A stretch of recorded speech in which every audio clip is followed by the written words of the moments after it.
So like, This is a sweet, a very sweet. like is it as a Moscato? No, this is strawberry Moscato.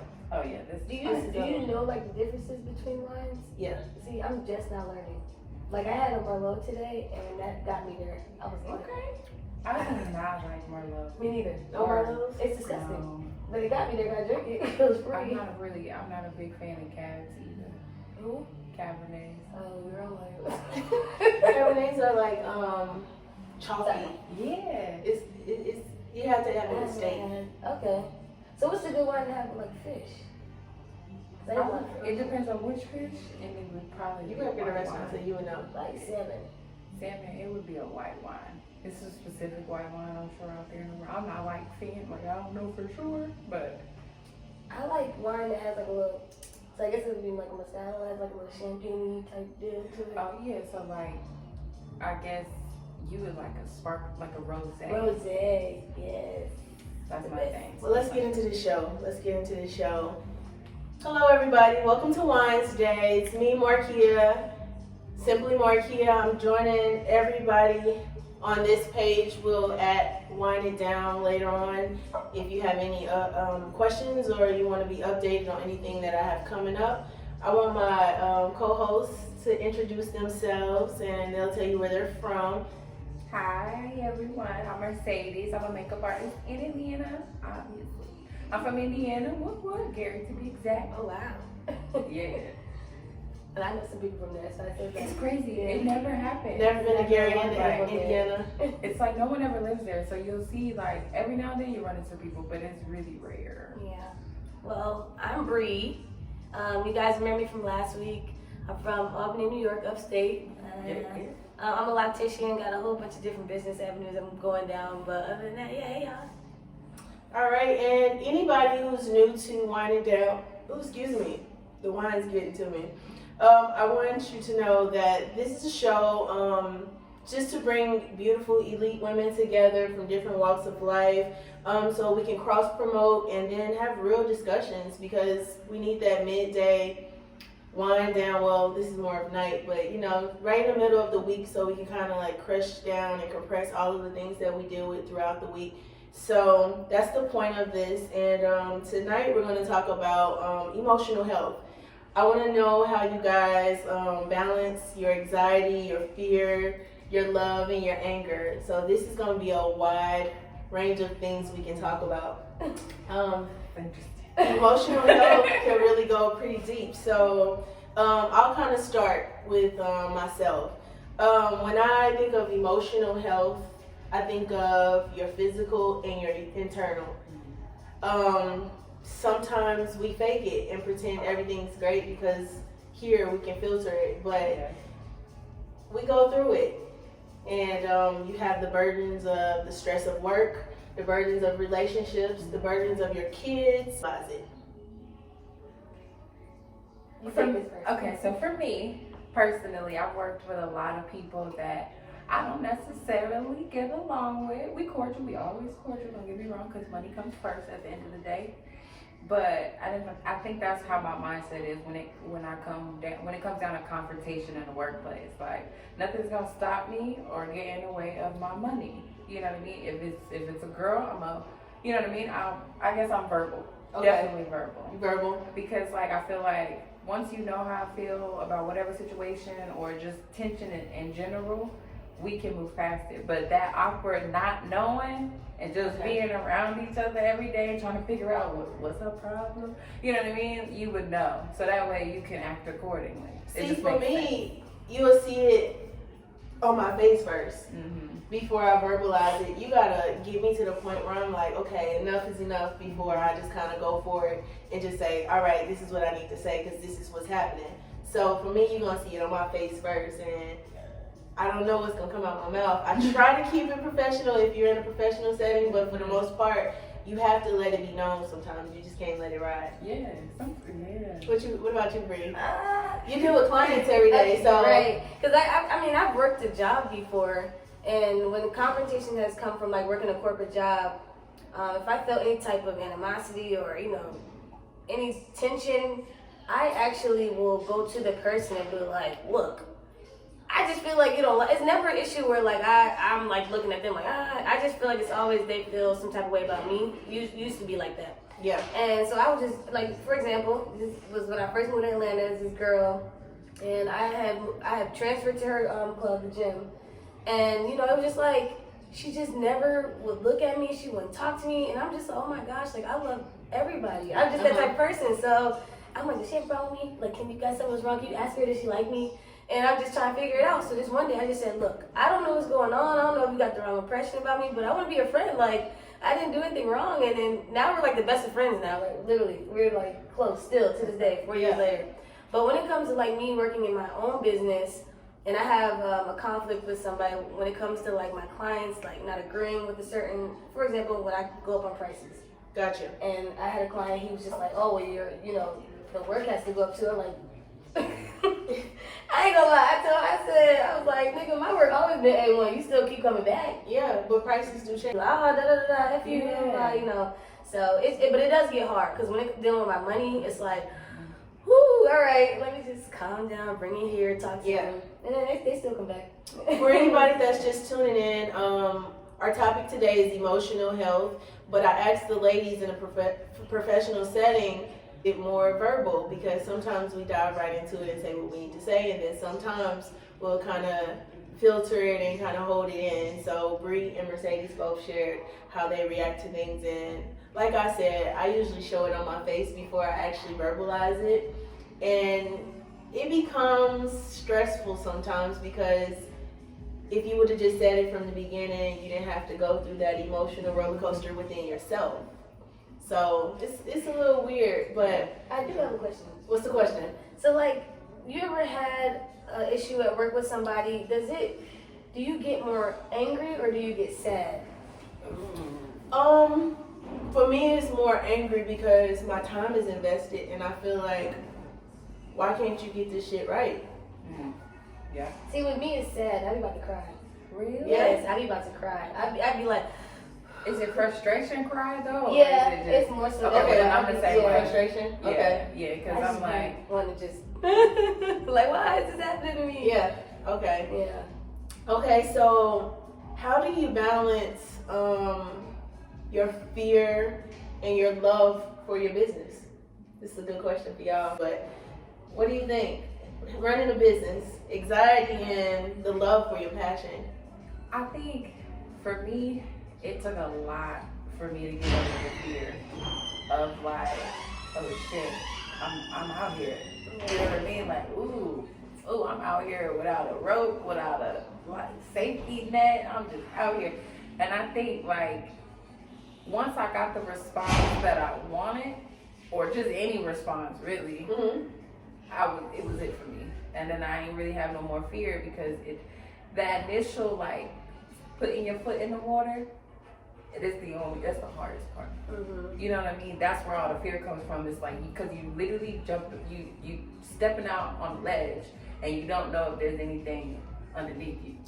You know what I mean? And that, if you got kids, can be the scariest thing known to fucking man. Right. But the scarier part is not doing it ever. Yeah, because once you actually start it, the fear, it goes away a little bit. The anxiety gets stronger. Very It's extreme. different. You get different anxiety. Whereas before, we get into it, remixing a little bit.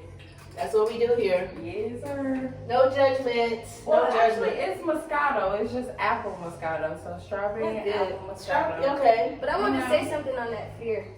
I wanted to say something. So like how you were saying, like you kind of lose the fear and you get anxiety. I look at it kind of differently. I feel like I keep, not even so much fear as in like of leaping out there and doing things for my business, but that fear of failure and disappointment causes me to want to go harder, if that makes sense. So like, Okay. It keeps you going. it keeps me going because honestly, and anybody who knows me know I'd be like, 1 week I'd be booming, next week I'd be like, okay, ain't nobody booked, like what's going on? Gotcha. So next thing you know, I'm putting out flyers, I'm putting out specials, I'm doing all this stuff to promote my business, which is pushing me harder and getting me more clients.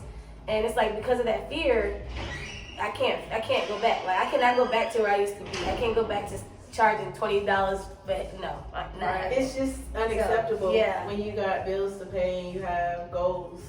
So as far as like you said, what's the difference between, what was the question again? The wine's getting to her. I just wanted to know how you balance the fear and the love when running a business. Yeah, so I feel like as long as you have the love for your business, you're gonna continue to do good, but the fear just helps you do better. That makes sense. So. Okay. Yeah. All right. So this is another one. So how do you deal with your anger towards your mate? Do you bottle it in, or it could be your boo, your lover, how do you? Just a friend. I need a bottle. I'm gonna give you a bottle. You answer this, Kia. You answer this. For me with anger, first, I'm like a prime investigator, so I dig deep within myself first of all, cause like, should I really even be mad at this shit? Is this a situation that I should be fucked up about, or is this one of those situations that I really should be on fire? So it takes me a minute to like approach him about it, because it's more like, let me see what's going on. And then once I do come to the conclusion, sometimes I have overreacted, and sometimes I have just been a little crazy and deranged in my own head, in my own thoughts, you know what I mean? And so when the anger is put out, it's now went from a 20 to now a 3, like, hey, I want to talk to you about something. Yeah. Okay. And that's smart. Let's switch gears a little bit. How do you deal with your anger when it comes to your family? I bottle it in. I just disappeared. Right. Both of those things. Because I just know I cannot disrespect my family, and if I, am angry in front of them, I'm just gonna end up disrespecting them. I just don't want to do that, so I just disappear. Like, for example, me and my mom have never gotten into like a fight. Like, we've never really argued about anything. Really? Yeah, just never. But there's times when I feel like she really didn't understand me. And she's Gemini, so she'll say one thing 1 month, and then a couple months later, the same thing I asked her, and she didn't switch. I'm just like, oh, you're not giving me the answer I need. But instead of me just going off her, I just be like, okay, mom, just never mind. Like, it's okay. And I just go and vent to myself. But it's kind of hard when you see your family, because you love them so much and you want to go off on them, but you just... See, wait a minute though. Sometimes I can be really harsh on my family. Really? See? Because I automatically expected them to be on point with whatever I got going on. So that anger is ignited times 50, because I'm like, you're not my friend. Like, we bonded with blood. Like, you're supposed to act right. You're supposed to understand me. Yeah. And so my anger comes off really like crazy and a little deranged when it comes to them, because I'm like, I don't have to have a filter with you because you know me.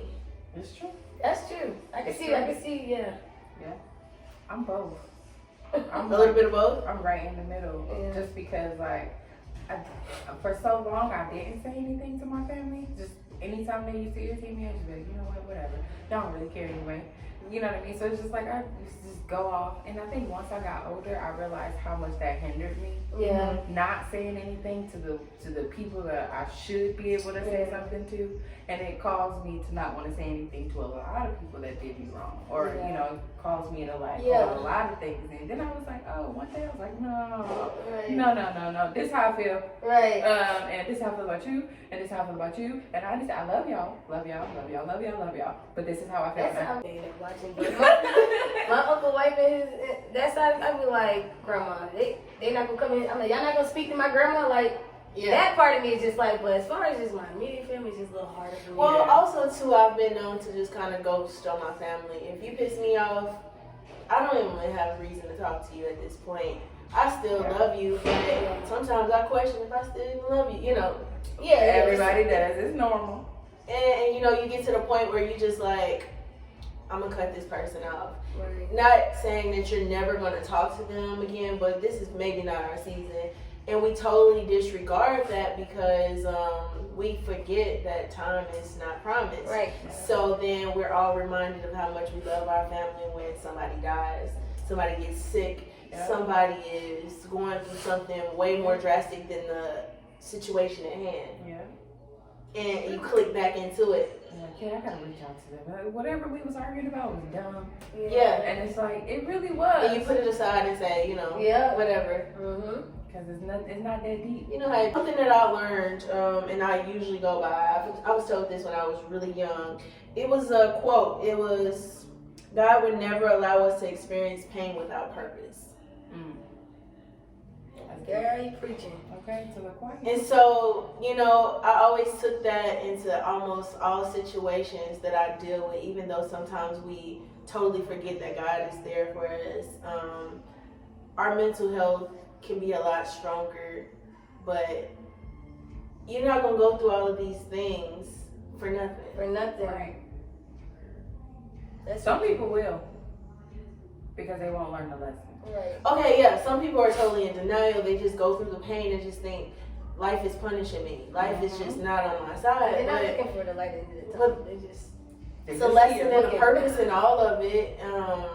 You got to go through some bad things to understand and appreciate the good stuff. So I've always went by that. So, you know. yeah, I like that. That's dope. We have a screw it moment. Y'all ready for the screw it moment? Screw it moment is the moment where we highlight the bullshit. Something bizarre. Something crazy. Something just like, what the fuck is that?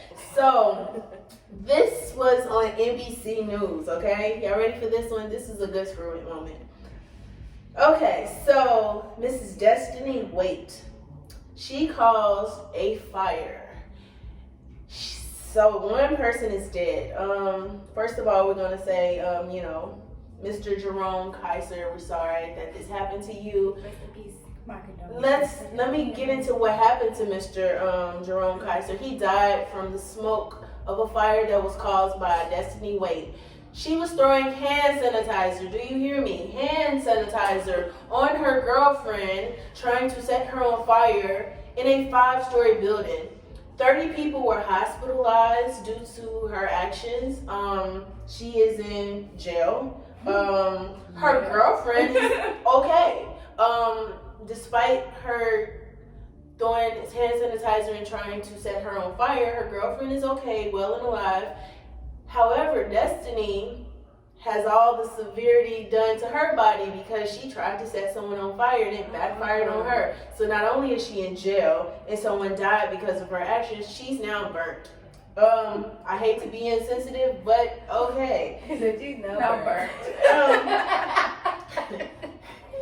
I would love to know why her and her girlfriend were fighting. Maybe this ties into emotional health. Maybe her emotional health is not correct. Yeah, right. She's probably one of those people that hold things in, bottles it up, and then it just literally explodes. Yep, literally. I mean, this is not the time to waste hand sanitizer. Thanks. What you mean? This is not the time. At least they was all healthy up in here, though. 30 people into the house. Mercedes. That's a long shot. We just gonna move past Mr. that. Kaiser died. You know. Oh, never mind. Because of her actions, 30 people were hospitalized. So, Destiny, the screw it moment goes to you, Mrs. Destiny Waite. Screw you. Screw you. Like, come on, hand sanitizer. Why are you wasting hand sanitizer? This is not the time. And then you got burnt. Like, really, girl? It Come on. backfired on you. Like, so you lost the argument. She deserved it. Yes. She lost. Facts. Anything else with the screw it moment? I just think like, you know, I gotta redeem myself because like, ooh. But I just feel like I'm, you know, of course I'm really sad that everybody, you know, was hurt. But I also think like when you have a situation like that, if you're going through it, I've been through it with my significant other twice in my life, and it ended up with me being incarcerated. And don't pay me, you should pay him, okay? Look, there we go. Say that it's never that deep, and that's what I say with anything, because these people are not tied to you by blood, and you have to remember that at the end of the day, like whatever this person did, whatever they said, like it's not that deep At all. to go to jail, for people Burn to get yourself. hurt, like it's To just kill not yourself over none of not that. that deep. But None of that. I'm speaking from experience. Like we say, be happy with yourself before you try to find somebody to make you happy. Facts. Good one. Go ahead, Bree. Shine a light. Woo.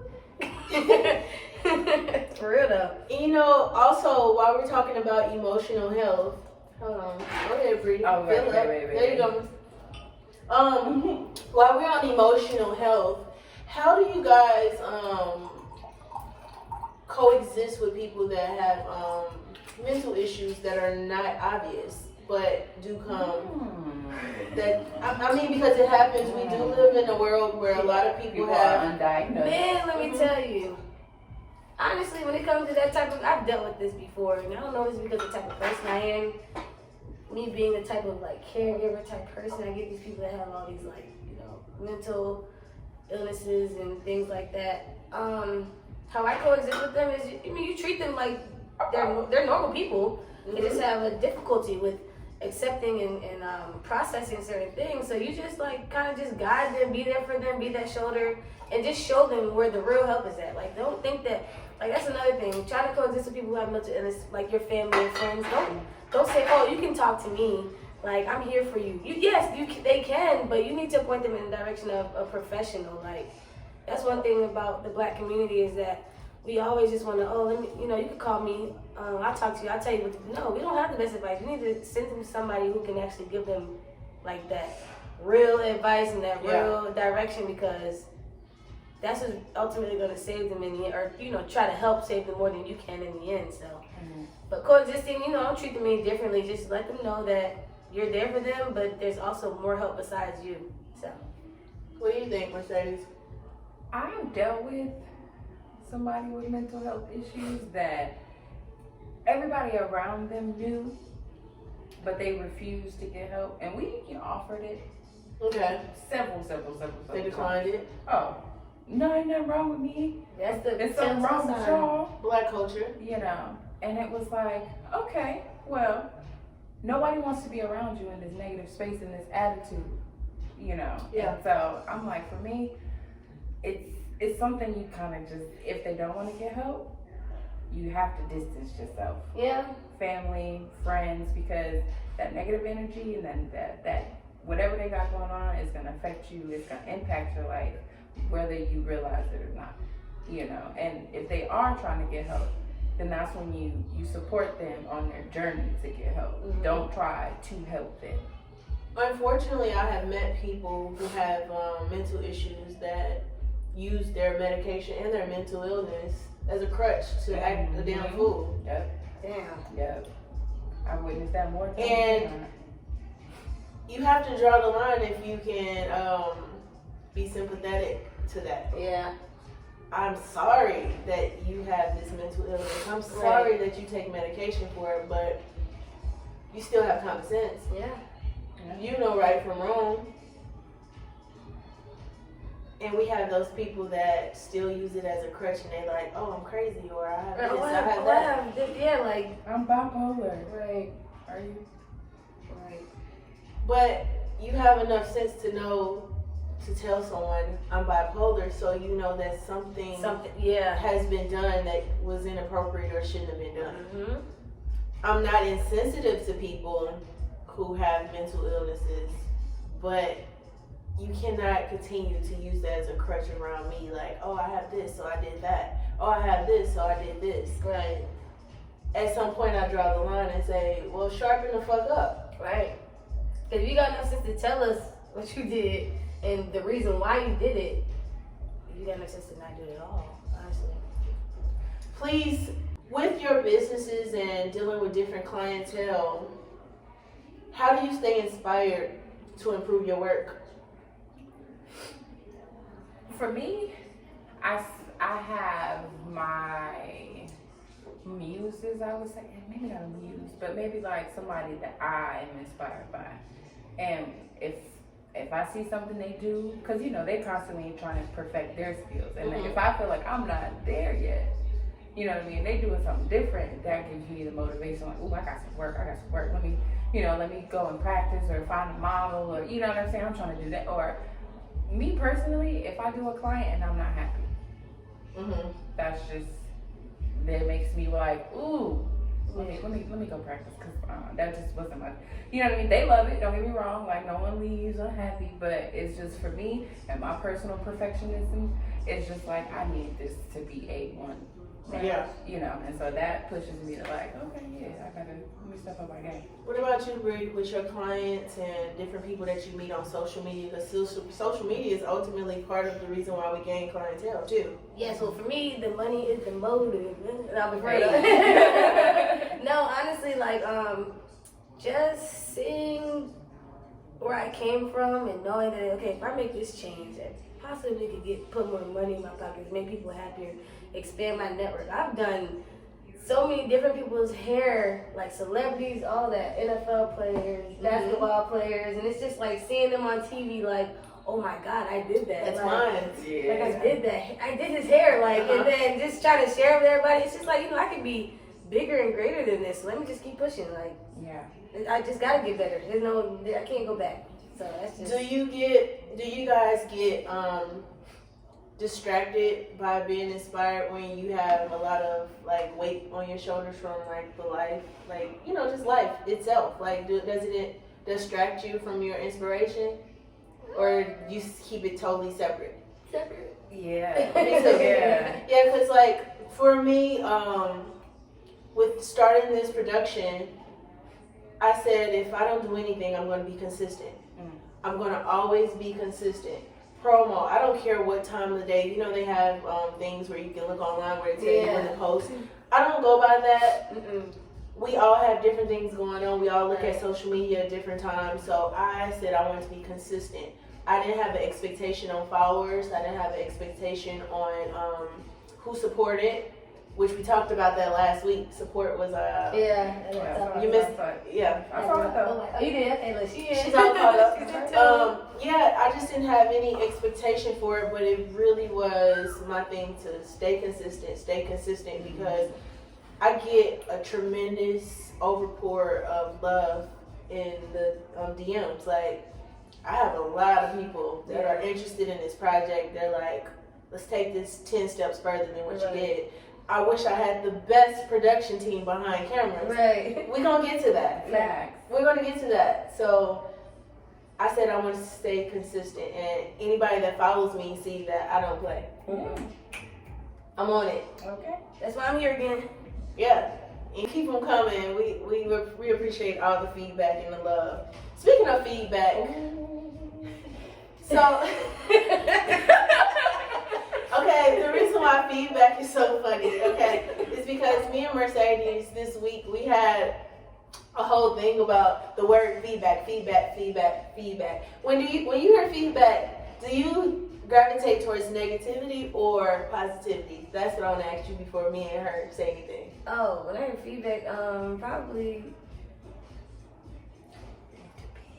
Your mind shuffles back and forth? Okay. Because, the context. Yeah. Because naturally, most people tend to say feedback, this is about to be something. But it's not, I'm about to get some feedback, what you gotta say? Right. But we should train our minds to believe that feedback could be also lots of great things. We learned that this week, right? Cool, buddy. We wrap this up. I have one question left for the ladies. Bring it on. All right. She saved the hardest one for last. Yeah. I think I'm drinking this too fast. I need some more because I don't know what this question I said I'm drinking this too fast. Yeah, pour up before I ask this question. Can't wait to interact with you guys. I don't want you to think that it's one of those things where we're just going to talk, and we're not going to get back to you. We're all in this together, so I'll be over there in a second. Together. Alright, that's it. That's all I got. Okay, so you guys are in the hot seat, okay? Ooh. You guys are in the hot seat. Corona. Are you ready? I think I got It's allergies, y'all. I hope so because I got hand sanitizer. Y'all, okay, can we talk about that for a minute? Because this is a thing for me. And I'm not like, So my aunt today sent us this email, some ass text to my family. Don't get me wrong, I appreciate her so much. She sent us the John Hopkins, the numbers, how many people died, how many people lived. which is a big thing. Oh, the update on the status of the coronavirus. Yes. So she sent that to us. You know, and she was just like, I'm not gonna be traveling anymore. I'm gonna, you know. My question is, are y'all shutting your whole lives down for this? No. And why? I booked a trip to Vegas. I'm one of those people who are looking all through the airlines right now because trips. I want to take advantage of it. I'm doing it. Yeah, me too. High five. I mean, I agree. You know what I mean? But it's just so many people like. I'm scared though. Why? Because lack of knowledge, the ignorance to it. I hear so many made up, fabricated things. I hear some facts. I don't know. Yeah. It's all becoming one big ass cloud in my mind. And I've already been a germaphobe. I have already been one of those people that say, wash your hands, wash your hands, wash your hands. Why did we get to this? Right. The thing is, it's like the flu kills more people every year than this virus. Heart disease kills cancer, so many suicide. people. There's so many Car other things. accidents. Right. There's so many other things that we should be worried about. And I get that this is the newest thing that we should be worried about, like Ebola or Zika or the bird flu.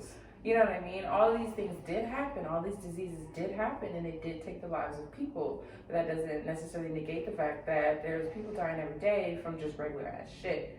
You know what I mean? Which leads into my question. Ooh, go ahead. Of what I wanted to ask y'all. This is perfect. And this is totally unscripted. I tell you, this just happened. It's aligned perfect. Okay, keep those questions coming. We coming to y'all in about 2 more minutes.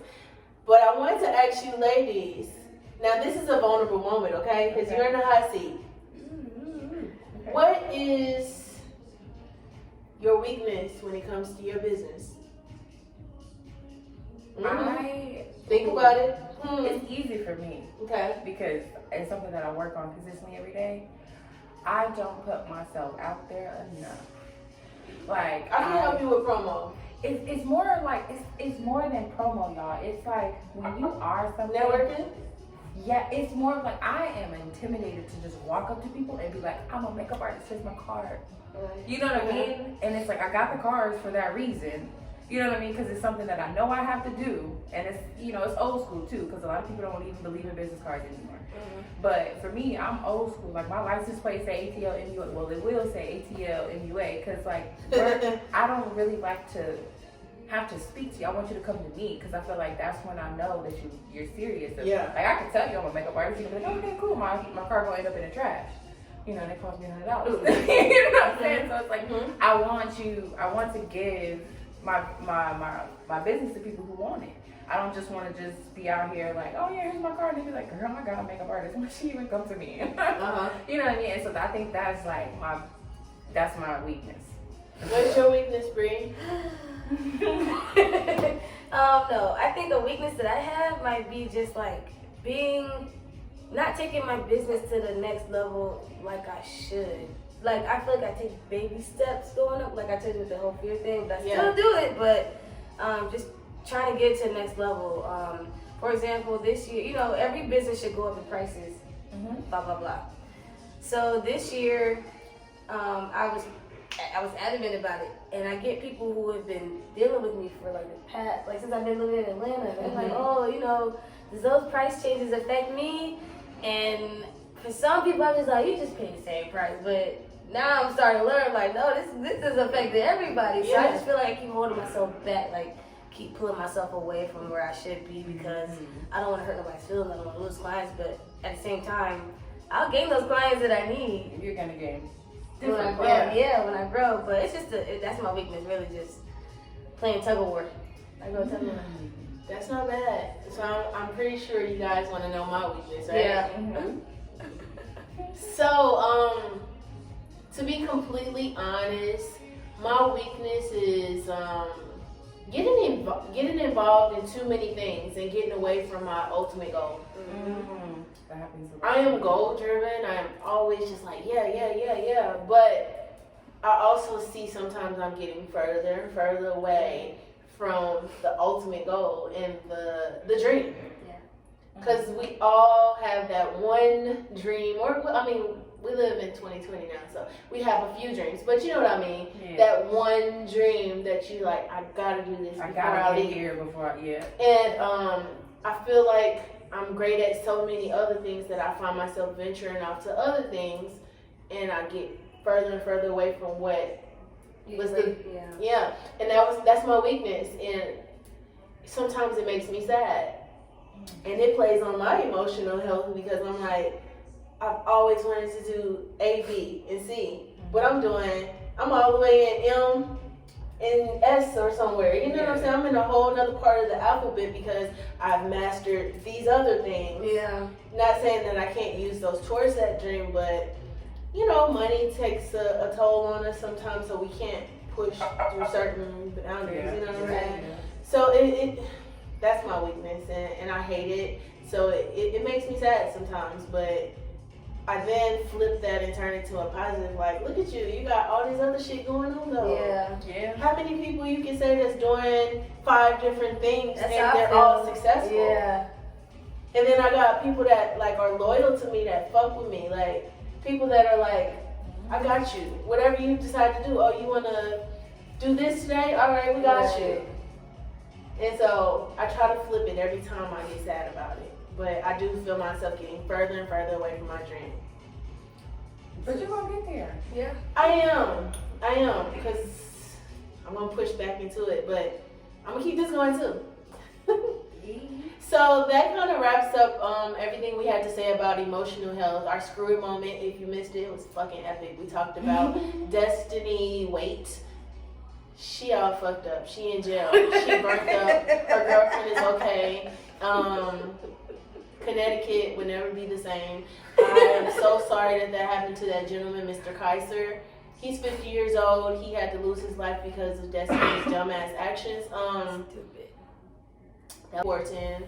I do have a goal for this whole thing that I do every week. I want you to take something from it. So if you feel like you struggle for anything, oh, this sounds like an ad. Go ahead, girl. Mm-hmm. Ooh, 'Cause I'm all in. Go ahead. If you do feel like you struggle with mental health, use your resources. Don't be ashamed to talk to people. Don't be ashamed to get therapy. Don't be ashamed to call a number. It takes 5 seconds to pick up a phone. It takes 2 seconds to find a therapist. They have free therapists out here. I don't know if y'all know that, but they have free therapists in this world. You don't have to pay for everything. Seek help. You'll be fine. Hit me up, DM me. I'm not the smartest, but you know, whatever. Me too. I'll make you laugh. You know, I'll make you smile. I'll do what I can do. But seriously, if your emotional health is weak and you just find yourself in a dark place, don't resort to the worst. Try to flip it, turn it into something right. And if you struggle from other things, I don't know if I can help you, but DM people. People love a DM nowadays. Yeah, People just are slide flirting.